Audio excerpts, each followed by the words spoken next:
വിശുദ്ധ യോഹന്നാൻ എഴുതിയ സുവിശേഷം അധ്യായം 1 വാക്യങ്ങൾ 19 മുതൽ 29 വരെ. സ്നാപക യോഹന്നാന്റെ സാക്ഷ്യം.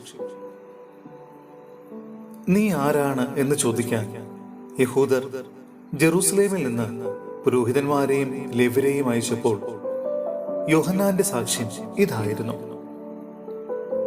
ഞാൻ ക്രിസ്തുവല്ല. അവൻ അസന്നിഗ്ധമായി പ്രഖ്യാപിച്ചു. അവർ ചോദിച്ചു, എങ്കിൽ പിന്നെ നീ ആരാണ്? ഏലിയായോ? അല്ല എന്ന് അവൻ പ്രതിവചിച്ചു.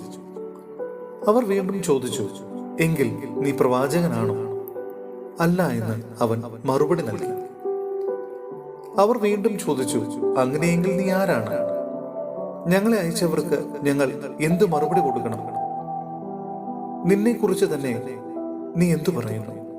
അവൻ പറഞ്ഞു, യെശയ്യാ ദീർഘദർശി പ്രവചിച്ചതുപോലെ കർത്താവിന്റെ വഴികൾ നേരെയാക്കുവിൻ എന്ന് മരുഭൂമിയിൽ വിളിച്ചു പറയുന്നവന്റെ ശബ്ദമാണ് ഞാൻ.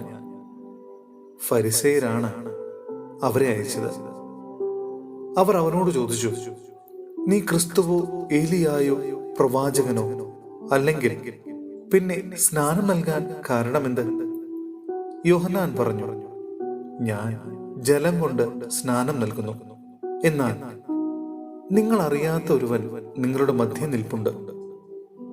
എന്റെ പിന്നാലെ വരുന്ന അവന്റെ ചെരുപ്പിന്റെ വാറഴിക്കുവാൻ പോലും ഞാൻ യോഗ്യനല്ല.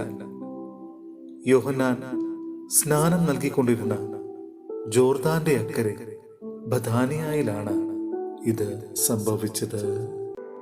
സഹോദരനെ, വിശുദ്ധ യോഹന്നാൻ എഴുതിയ 1-ാം ലേഖനം അധ്യായം 2 വാക്യങ്ങൾ 26 മുതൽ 29 വരെ. ക്രിസ്തുവിന്റെ വൈരികൾ. നിങ്ങളെ വഴിതെറ്റിക്കുന്നവർ നിമിത്തമാണ് ഇത് ഞാൻ നിങ്ങൾക്ക് എഴുതുന്നത്. ക്രിസ്തുവിൽ നിന്ന് നിങ്ങൾ സ്വീകരിച്ച അഭിഷേകം നിങ്ങളിൽ നിലനിൽക്കുന്നു. അതിനാൽ മറ്റാരും നിങ്ങളെ പഠിപ്പിക്കേണ്ടതില്ല. അവന്റെ അഭിഷേകം എല്ലാ കാര്യങ്ങളെയും കുറിച്ച് നിങ്ങളെ പഠിപ്പിക്കും. അത് സത്യമാണ്, വ്യാജമല്ല. അവൻ നിങ്ങളെ പഠിപ്പിച്ചതനുസരിച്ച് നിങ്ങൾ അവനിൽ വസിക്കുവിൻ. കുഞ്ഞുമക്കളെ, അവൻ പ്രത്യക്ഷനാകുമ്പോൾ നമുക്ക് ആത്മധൈര്യം ഉണ്ടായിരിക്കാനും അവന്റെ മുമ്പിൽ ലജ്ജിക്കാതിരിക്കാനും വേണ്ടി അവനിൽ വസിക്കുവിൻ.